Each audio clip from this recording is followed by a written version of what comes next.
A guerra na Ucrânia é um assunto que está na ordem do dia. Muita gente pedindo também a minha opinião sobre a guerra.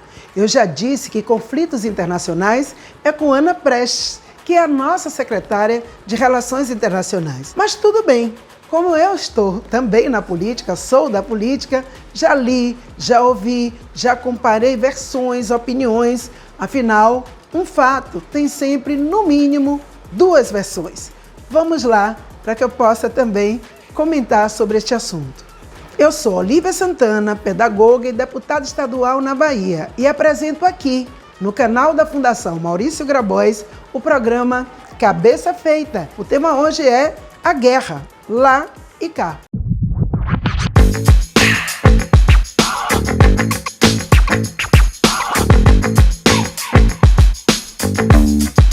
Antes de mais nada, esta guerra precisa chegar ao fim, através de uma saída diplomática, o mais rápido possível.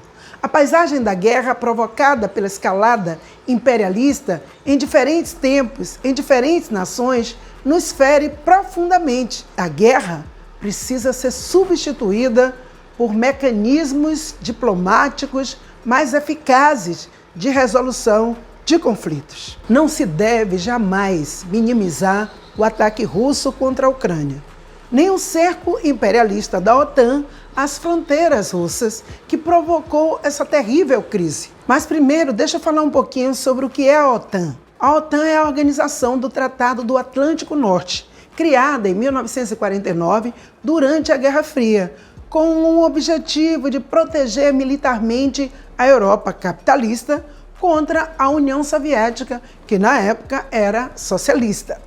A OTAN é formada por 30 países, só que hoje em dia a Rússia também é capitalista. E aí é que a rixa, o ranço, continuam. E a OTAN permanece disputando o poder na região e fora também de lá, não é? E por que Putin não quer que a Ucrânia entre na OTAN? Uma matéria da revista Isto é Dinheiro traz a seguinte declaração do governante russo: se a Ucrânia se filiar à OTAN, isso serviria como uma ameaça direta à segurança da Rússia. Conversando com um amigo sobre o assunto, ele que é do movimento comunitário, me disse o seguinte: o que eu entendi foi, sabe aquele caso do vizinho que tem sua casa e pode construir do jeito que quiser, mas não pode abrir janelas que dê de cara para a casa do vizinho? Pois é, a situação é um pouco semelhante como ele fez a comparação. Na verdade, a Ucrânia é um país soberano, mas no momento em que ela decide, como foi estimulada pelos Estados Unidos e por outros países imperialistas a entrar na OTAN, a Rússia se sente ameaçada. Mas em vez de uma ação bélica, é fundamental o bom senso, o diálogo, a diplomacia. Afinal, quando a diplomacia fracassa, a guerra é decretada. E é o povo, a classe trabalhadora, os mais pobres, as principais ou as primeiras vítimas de quaisquer guerra. Como declarou a nossa querida Manuela Dávila, a Rússia e a Ucrânia partilham mais do que fronteiras, partilham povos e culturas. Uma saída pacífica deve sim ser buscada através da diplomacia, do diálogo, em consonância com o direito internacional e o princípio da não intervenção. Por outro lado, é preciso se indignar também com os ganhos astronômicos da indústria militar armamentista, a chamada indústria da morte. Os capitalistas da poderosa indústria bélica ganham bilhões seguros em suas mansões espetaculares, assistindo às guerras pelas telinhas da TV ou pelas redes sociais, enquanto as cifras bilionárias ingressam em seus cofres. E do lado de cá, no Brasil, travamos a nossa própria guerra, real, mas não declarada. As vítimas são os pobres, os pretos, os que habitam as periferias urbanas e rurais. O Brasil, principalmente na atualidade em que o país é governado por Bolsonaro, a disseminação do ódio virou assim um estilo de governar. O presidente promove a desinformação, promove o acesso desenfreado às armas e munições. Um documento elaborado pela LRCA, Defense Consulting, estabelece que a receita com a venda de armas no mercado brasileiro cresceu em 98,7% em relação ao início de 2020 e totalizou 108,5 milhões nos primeiros 3 meses de 2021. Outro levantamento feito pela BBC Brasil nos informa que entre fuzis, carabinas, metralhadoras e submetralhadoras houve um aumento de 574%. Em 2020, foram importadas 1.211 armas desse tipo. Em 2021, o número chegou a 8.160.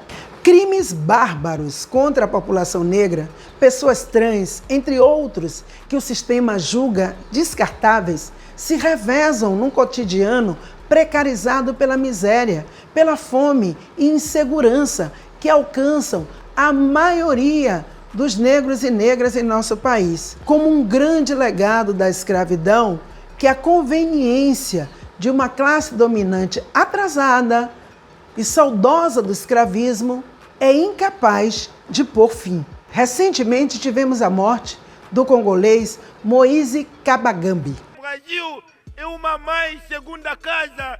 E como que vai matar o irmão trabalhando?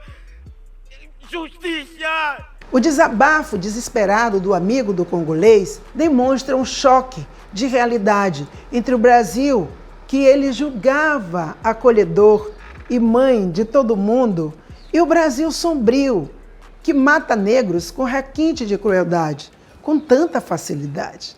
Por conta de guerras e perseguições políticas, várias pessoas fogem de seus países em busca de acolhimento e de refúgio em outros países. Para entender um pouco mais sobre como é a vida dos refugiados, em metáforas, recomendo o filme de terror His House, O que Ficou para Trás, um filme de ficção que fala sobre os fantasmas que um casal de negros africanos enfrentam ao tentar sair do seu país e recomeçar a vida num outro lugar, num lugar europeu. E aqui no Brasil, a história dos refugiados é a mesma do filme. Temos um ambiente acolhedor que abraçou imigrantes italianos, alemães, judeus, espanhóis, ucranianos e mesmo árabes, proporcionando a prosperidade e a mobilidade social de milhões de famílias desses povos que foram integrados ao nosso país e que vieram construir, portanto, uma nova vida. Porém, o mesmo não se aplica com tanta generosidade aos refugiados de origem africana e também aos próprios brasileiros pretos e pretas. Um negro pode ser morto com requinte de crueldade por furtar alimentos no supermercado, como aconteceu com Bruno e Ian Barros em Salvador.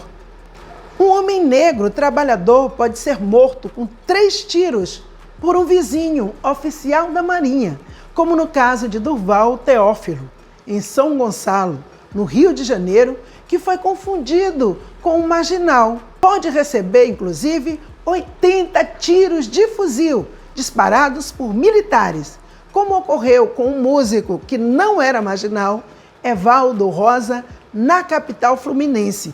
Pode uma criança ser largada num elevador, como o menino Miguel, no Recife, que queria encontrar sua mãe, mas encontrou a morte numa queda solitária do 9º andar de um prédio.